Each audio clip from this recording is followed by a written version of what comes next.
All right, y'all. The Dutch government collapsed after seizing 3,000 farms. So the coalition didn't agree and the government collapsed. Interesting. What else happened this week? Stay tuned to find out. Welcome to the GBA podcast, where guilty by association meets gritty, blissful ambiguity. What's up, everybody? Welcome to a new episode of the GBA podcast. This is the place where guilty by association meets gritty, blissful ambiguity. What does that mean?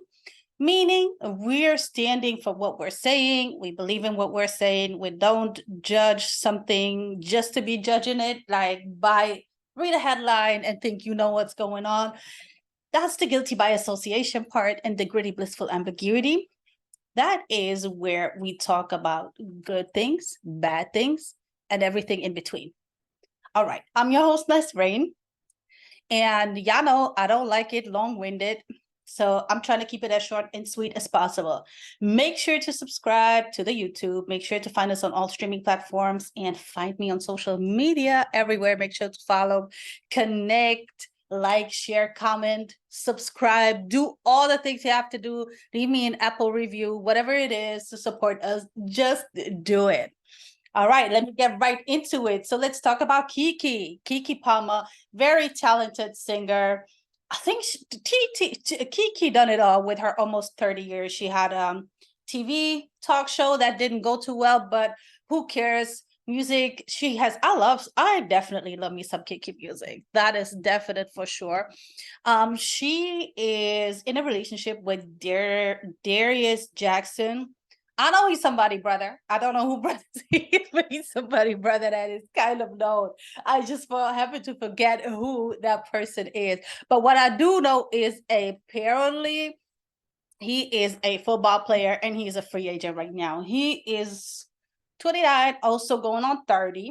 They have a child together, and Miss Keke went to see the Usher show in Vegas. He's doing his residency there, and Usher is known. Like, if Usher is known for songs, if I wanted, I could take you from your man and your little girlfriends too. So he been threatening with these kind of things for years. So what had happened was that Darius went online and posted the outfit, though. She was wearing a very revealing outfit. And y'all can imagine, the internet, everybody went cuckoo on this guy because he just chose to speak about this in public. It's the outfit, though. So she was wearing very short, very revealing mesh, whatever that was. I don't know if it was a dress. Was it a dress? I don't really remember, but it doesn't really matter. It was very revealing and very, very sexy, or too sexy. Is there a thing like too sexy? I don't know. But apart from the fact that he took it online, and you guys know I don't like the speculation, but it almost kind of like seems it was in the middle of a conversation, because the outfit, though, is not something that something that you would come online with and hit your baby mother / girlfriend / partner / we live together? Is that what you do? I don't know. If they have spoken before, if there was some friction going on between them. Fact is, she went to that concert in that outfit and she enjoyed herself, right? She was dancing very close with Usher, hands on his neck, getting close. I mean, that's what Usher does, when celebrities come. He did it with Sweetie, he did it with a bunch of them. That's what he does. But is it really appropriate? I might have an unpopular opinion here, but I feel like this guy is definitely within his right to voice and be vocal about his girlfriend and mother of his child not to do something. People are bashing him, oh, she's more successful than you. Who cares? She chose him. So she chose him. Let her live with it. If that's who she chose to be with, It's not for us to say, oh, he good for her, he no good for her, whatever. We are not in their house. We don't live with them. We don't know everything that's going on. But there is a reason why Kiki is with this guy. She even tweeted out later, hate to be that girl, but I love my man. Which obviously means they made up. And I don't really care at this moment if it's a toxic relationship, a narcissistic relationship, or whatever it may be. But fact is that I don't understand why people get mad at somebody not liking his girlfriend or partner to be out there in a too revealing outfit. And on top of that, to be dancing like that with Usher. And you know what? Yeah, I don't like the fact that he took it online. Definitely, y'all can bash him for that. That is definitely not the way to go about this. This was absolutely low and very stupid, but he ain't the first to do that. Look, everybody kind of like putting their stuff out there. Yeah, when people are just like mad, they just go to Twitter and start tweeting, go to Instagram and start posting. It's just interesting because a guy complained about a girl in the society today, and we're just literally waiting to cancel anybody for anything. And again, I don't appreciate the fact that he took it online. Ain't nobody business but their business. And whatever reason she had to dress like that and do like that, maybe there needs to be some compatibility conversation between them. I don't know if this is a regular thing or not. I don't really care. What I care about is to talk about the fact that I feel nobody's feelings should be discredited like that. That's all I have to say about the Kiki Palmer story. Going straight to one of our favorite media outlets, the BBC. Well, BBC. Well. So now there is a presenter who shall remain nameless for now. Yeah, they don't want to tell us his name. So it was discovered that said presenter paid several thousands of pounds to a teenage boy for explicit pictures. So can somebody tell me, why are we covering these kind of people? Why do we put names like Philip Schofield out there? Why do we put like names like Andrew Tate out there? And we just, trying to accuse everybody, and sometimes is justified, other times is bull, but we're not saying this person's name. Why? Why can we not know his name? Why are y'all hiding them? Why are hiding the name? It's not even, how many names does he have? 3, 5, 10, them. Whatever. Like literally, there is no reason to hide a pedophile. We shouldn't hide these kind of things. We shouldn't cover up for these kind of people. He was caught doing something unethical, illegal. Expose the mofo. Like, for real. So most people know who KSI and Logan Paul. If you don't know Logan Paul, you know J. Paul, right? You know, all of the YouTube people, them. So KSI and Logan Paul, a while back, was it last year? I don't even know. Put out their own energy drink, Prime. Prime was banned in South Africa because of its marketing and because of its the amount of caffeine it contains. And this is the crazy part. It contains 200 milligram caffeine.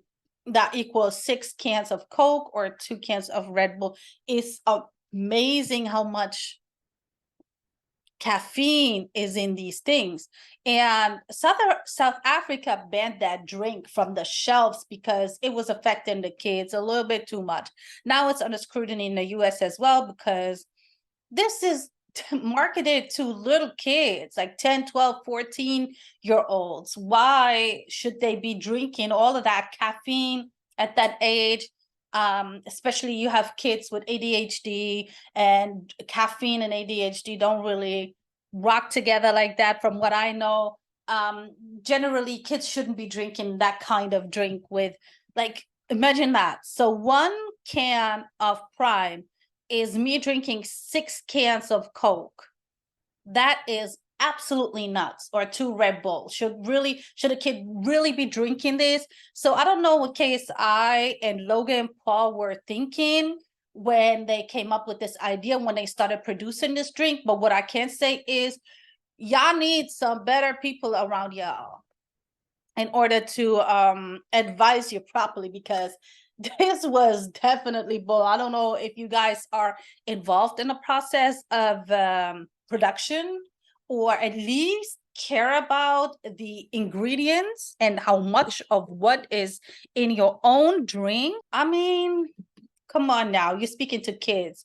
And this is the thing that gets me, right? All of these people, the reason why YouTubers, anyone on the internet, or anybody for that matter, is big and out there is because of fans. It's people who made you that.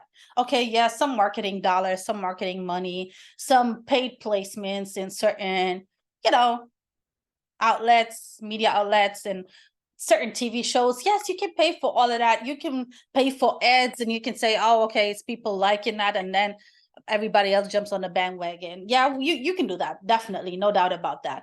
But honestly, it still takes some real human fan power to make somebody really a star, because when you can fake but so much, because when you have meets and greets, yeah, okay, what do you want to everywhere you go pay people to do that? That's not going to work, and you need to sell product because you need to sell to make money. So I really don't understand this whole point of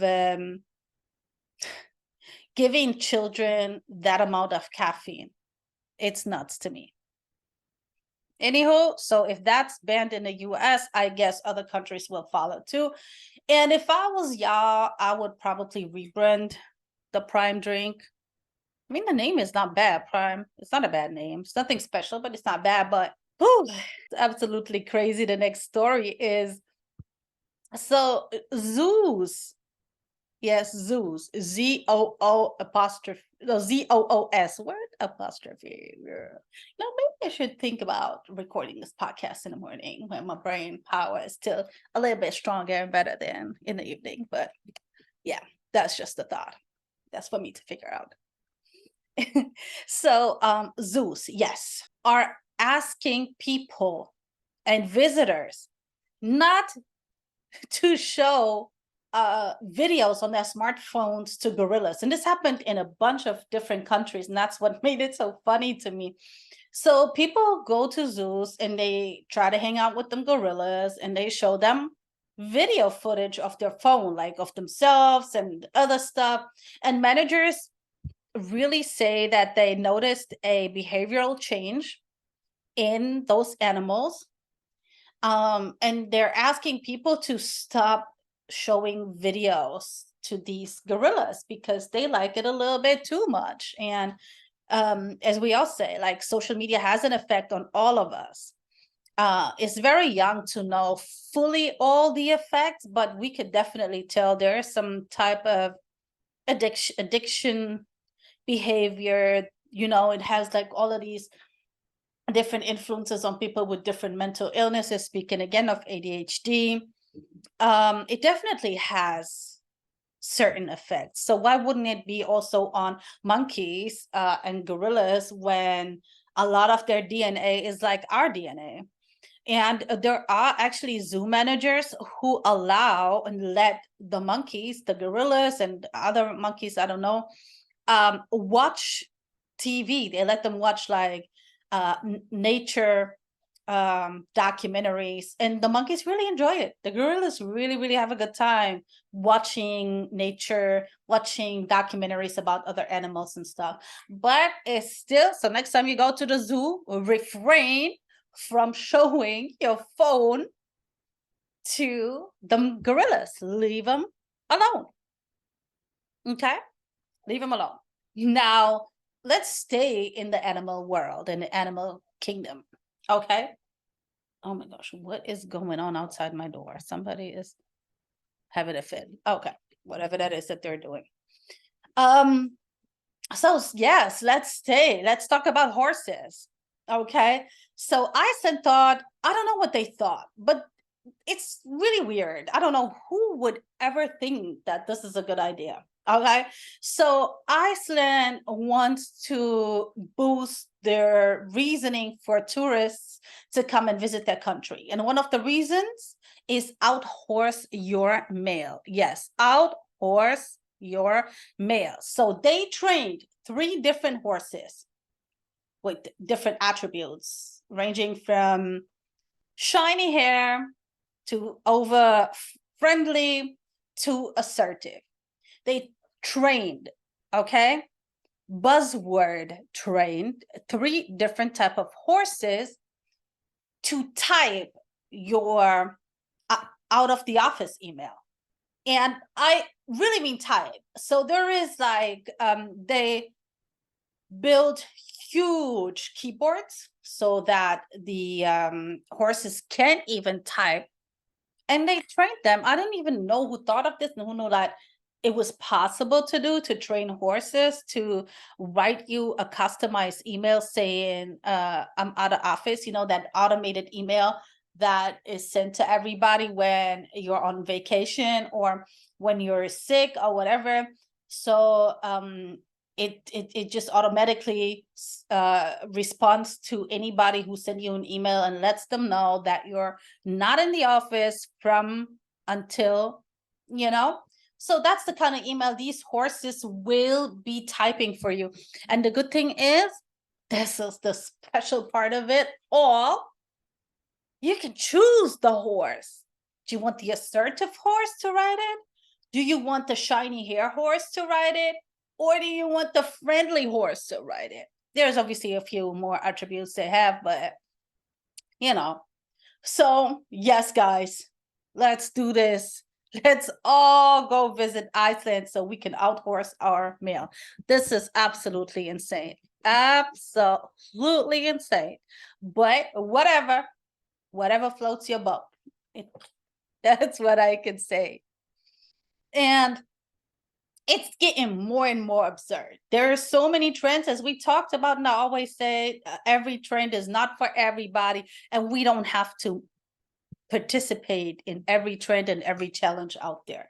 Now, the bad rotting TikTok trend is something I definitely won't participate in. What is the bad rotting TikTok trend? Well, that is a trend where you do immobile activities in your bed. So you can watch TV, Netflix and chill.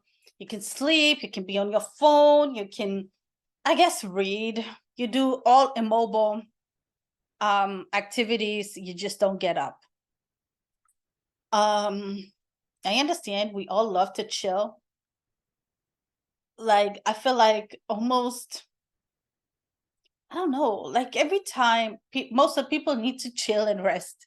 There is so much time that goes into all of this. Oh, I'm just chilling. Oh, I'm just resting. Oh, because we do have a very fast living society. We have so much responsibility, and we have to work, we have to do all kind of stuff. Then some of us have kids and families to take care of, maybe sick parents to take care of. We might have our own little hobbies and obligations. We might have side hustles, all kind of like different things. We're generally a busy society. Some of us are not that busy. Some of us, again, are more busy, and some of us don't want to be busy. They just want to chill. So I guess maybe this is the type of people who are participating or creating these weird bed rotting challenges. There is nothing wrong with having a lazy day here and there. There is nothing wrong to say, you know what, I'm gonna sleep in, or I'm gonna spend a whole day in bed. Like, people actually make practice of this like once a week. Like, I know people, they say, okay, every Sunday is my chill day. I don't want to go nowhere. I don't want to see nobody. I just want to do me on Sundays. And that's fine. You could do that. Just don't make it become a habit, and don't make it become normalcy.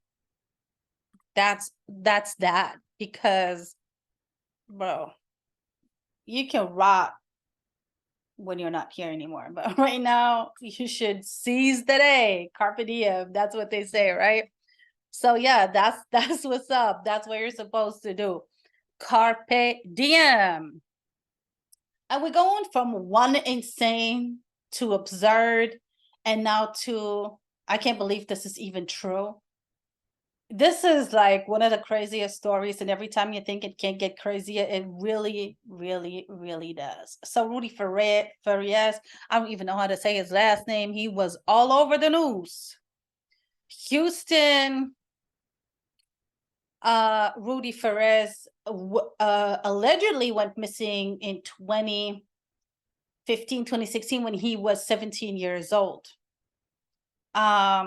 Last week, apparently he was found all bruised up, battered up, bleeding outside a church. His mom said she was happy. Her son is back. He was missing for 7 years. Now, neighbors claimed, how was this guy missing? We hang out with him all the time. We play video games. He always comes over, but we don't know him as Rudy. We know him as Dolph. So in these 7 years, I guess Rudy became Dolph. Because apparently back then in 20, so the crazy part of all of this is he did run away for 2 days when he was 17, but he came back. And then his mom started frightening him. Oh, they got a warrant out for you. They're looking for you. They're going to arrest you because you ran away, yada, yada, yada. So she managed to keep him in the house. He lost his brother in a motorcycle accident, I think in 2011.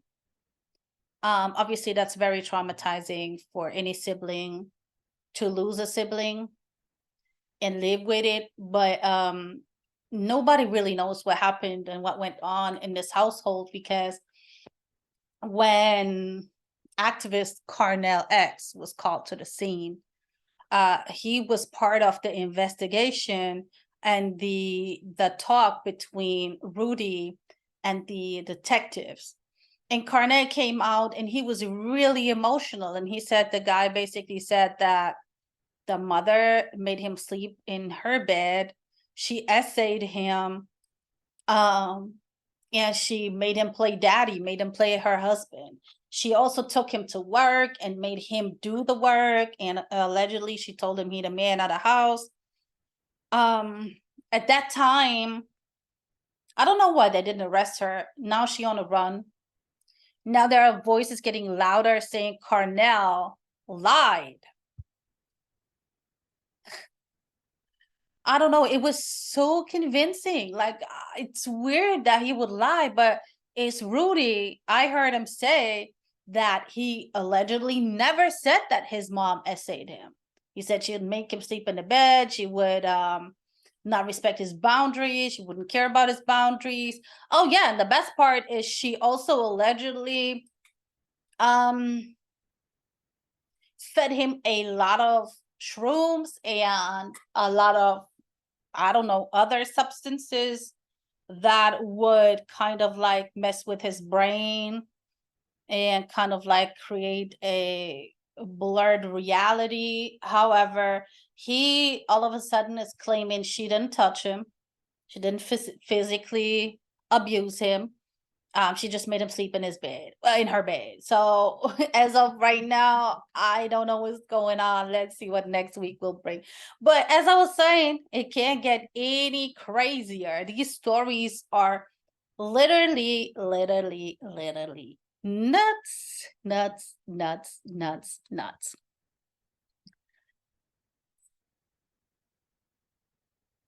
And speaking of nuts, I need to stay on nuts a little bit, just a little bit longer. The movie Sound of Freedom, a movie about children being exported, imported for various nasty, terrible, disgusting reasons. This is a movie that really showcases Tim Ballard, a former Homeland Security agent who was on a mission and who helped and freed a lot of these imported, exported, transported kids out of some really bad, ugly situations. Unfortunately, mainstream media is bashing the movie, and I am really shocked as in, since when are we condoning this kind of behavior? Why are we bashing this movie? And with some really, really like weird, not even fun, rather more embarrassing, statements like this movie is for dads who have worms in their brain, or brain worms, or something so stupid and so uncalled for and so dumb. We all know that the streaming platforms and a lot of cinemas, theaters are staying away. They don't want to touch that movie. Disney had the chance to touch that movie a couple of years ago. The movie is not just shot yesterday, but they passed. Now the movie is breaking the box office, and there is a reason for that. And it makes me happy to see that for whatever reason, while this movie is bashed, which is absolutely morally not sustainable. I don't know why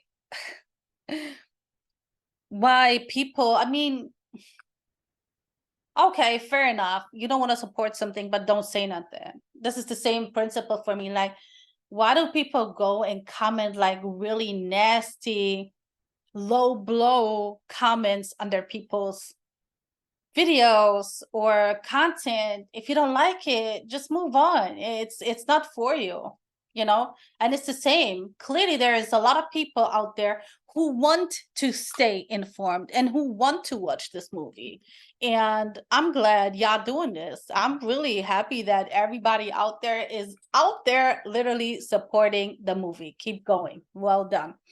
Yes, absolutely. Sound of freedom. I also want to say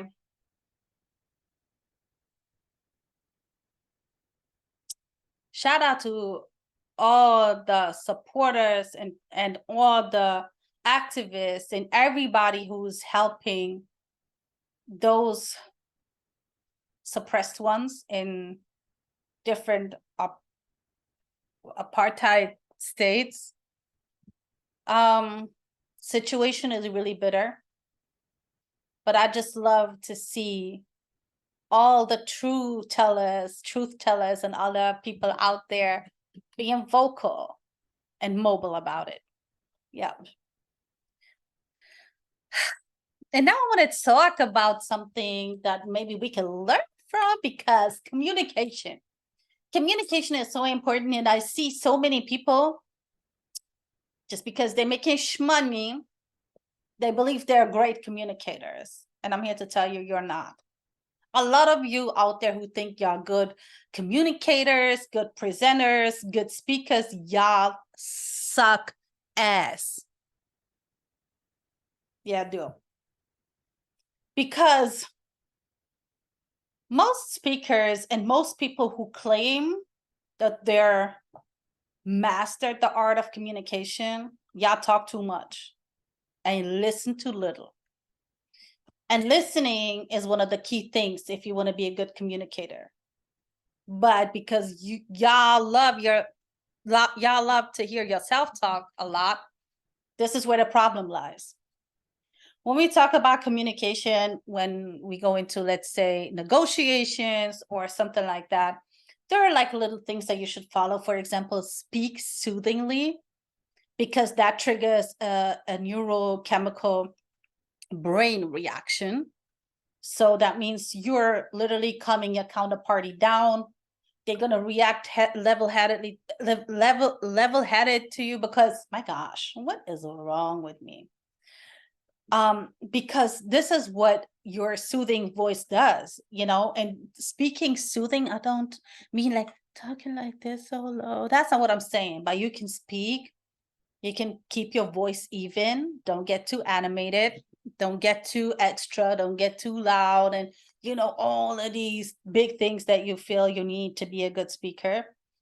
But if you stay calm, if you stay collected, your voice tone is even, is soothing, the other person will automatically react level-headedly and will react in a way where y'all can have like a good back and forth.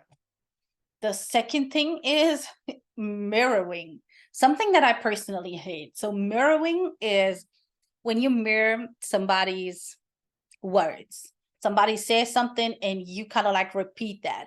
So if they tell you they had a busy week, you say, "Oh, I see you had a busy week," like, because with that, you kind of like you confirm that you understand them, and you confirm to them that you're listening to them, so they just can continue talking, continuing on. So you kind of like assure them. But the reason I don't like mirroring is it's just like, why do I want to repeat what you say? But I get it. I mean, I do get it. I still don't like it. And the third thing is label your counterparties uh feelings and emotions. So if somebody says to you, "Oh, I had a busy week and I was running from one side to the other side of town, and oh my gosh, you don't even understand like the traffic." And then you say, "Yeah, I see, must have been really stressful.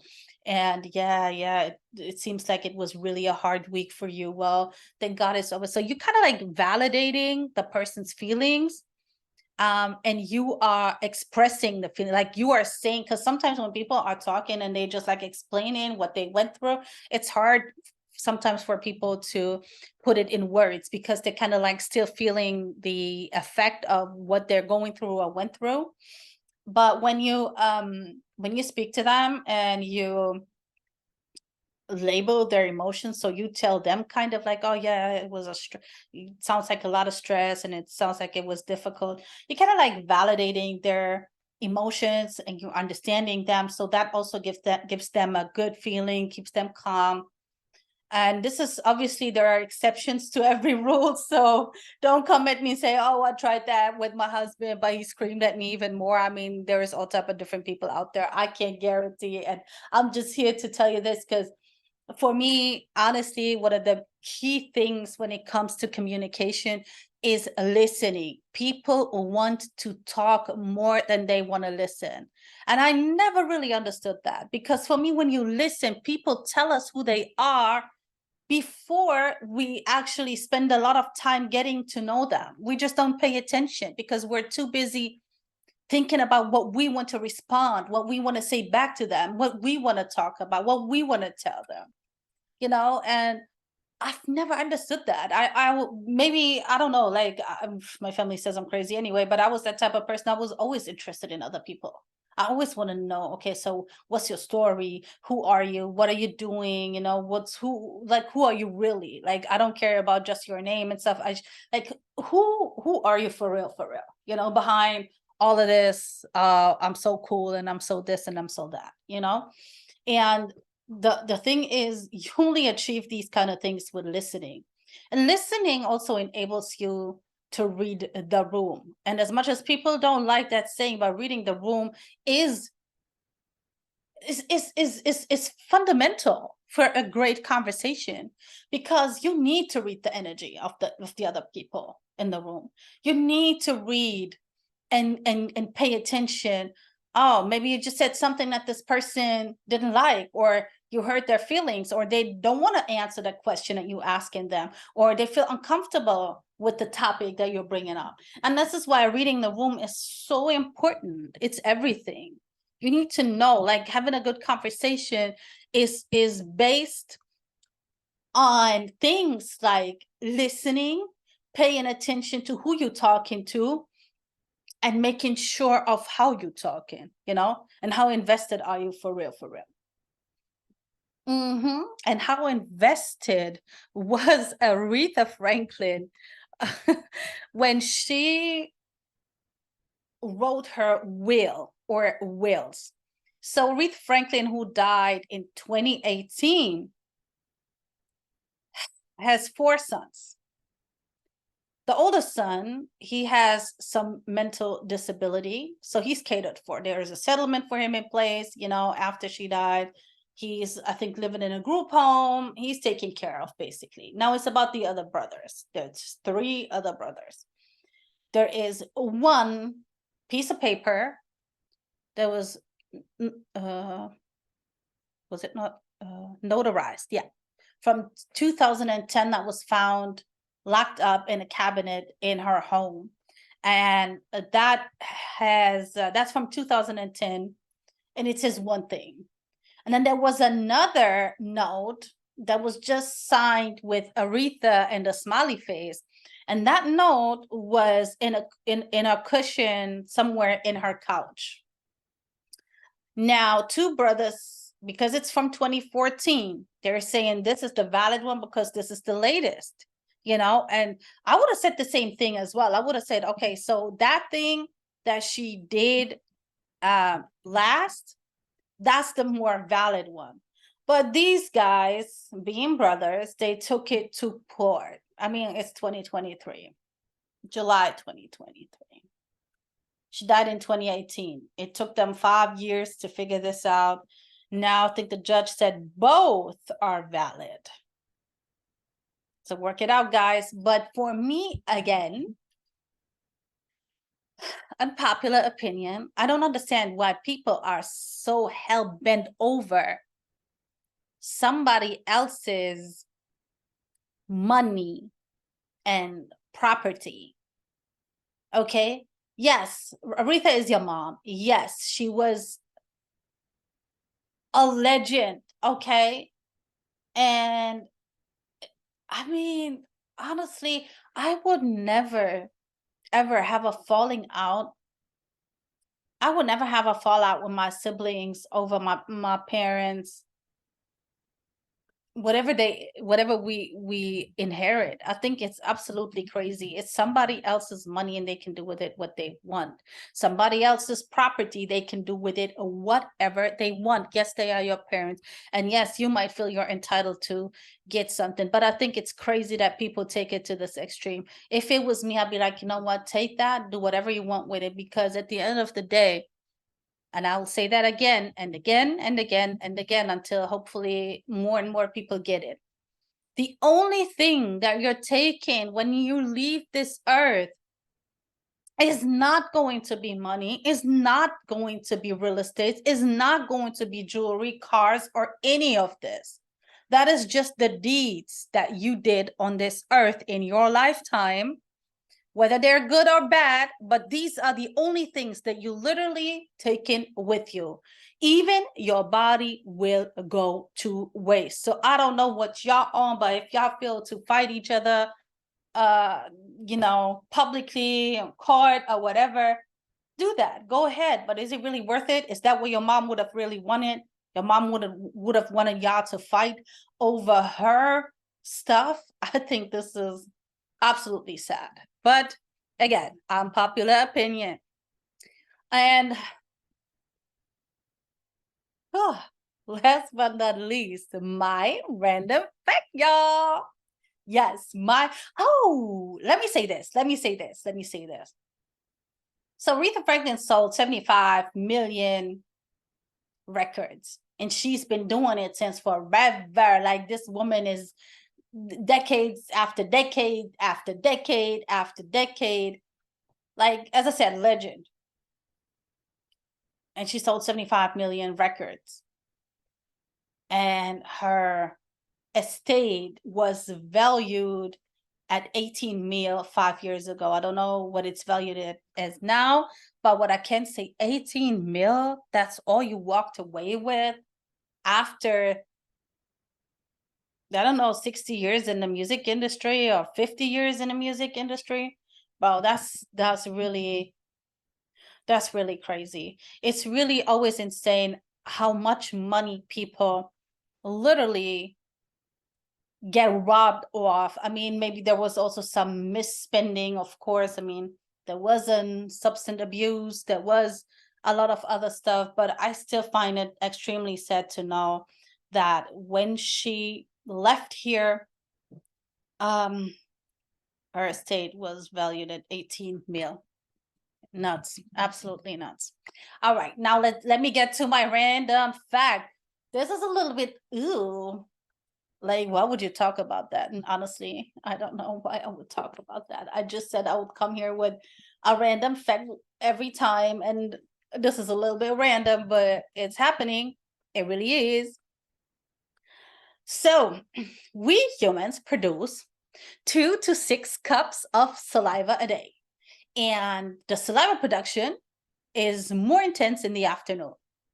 So we produce more saliva in the afternoon than in the morning or in the night. Okay. And one human lifetime, like a lifetime span, is like considered 80 years. So in the 80 years, we produce 21,020 liters of saliva. You can fill like a swimming pool with it, like a small swimming pool. Ain't that disgusting? That's really disgusting. Well, depending on what swimming pool, you could actually also fill two. It really depends how big it is. That is weird, right? And very, very disgusting, but it is what it is. So there you have it. That's it for me this week. These are the things that stood out. And yes, no, I didn't want to talk about the flying car that they're looking to put out. And